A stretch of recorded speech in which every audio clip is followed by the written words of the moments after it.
to get matters on the way, I'd like to welcome our President and CEO, Charles Ross, to say a few words. Charles?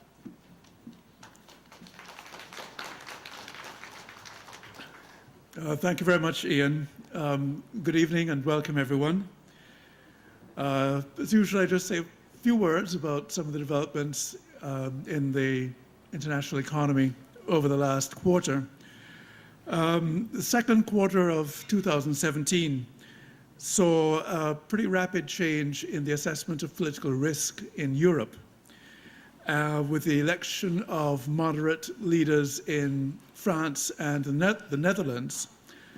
And this translated into a very positive movement in the bond prices issued, the bonds issued by European banks and large corporates.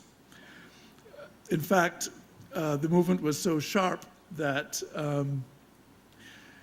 some of our potential clients would have been a little disappointed in the fact that securities that were on offer at yields of 7% and more suddenly were yielding less 5% or 5.5%. However, that's very good news for those who already own the bonds.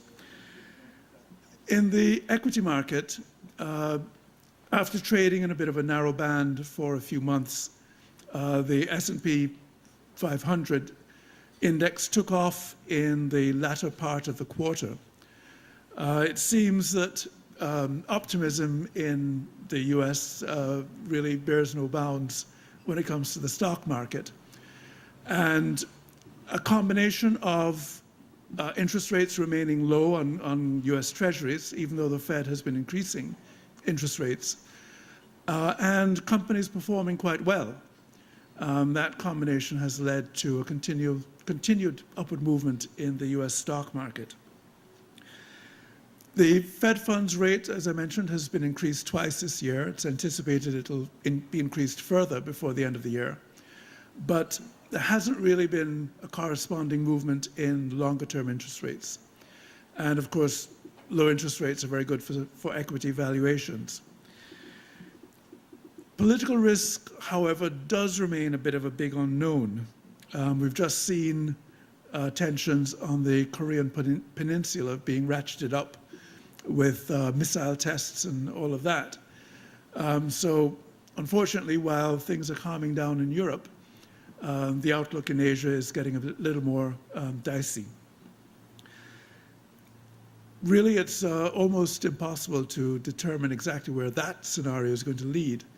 And the good thing is that it's not having a tremendous impact on the US equity market or the bond market for that matter. In fact, it's helping bonds because, of course, there's a trend of a flight to quality when political risk or risk in general rises.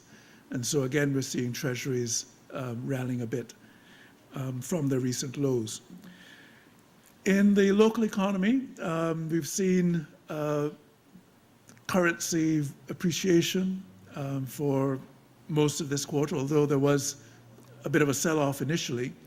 Very difficult to see where that's going to go. We have a new trading regime, which the Bank of Jamaica will be introducing shortly. And I guess the market has to work out what the impact of that will be. However, for those looking to medium to long-term investments, there's still very good opportunities in the US dollar space. And the good thing about it is that you don't really have to worry about what's happening to the value of your principal.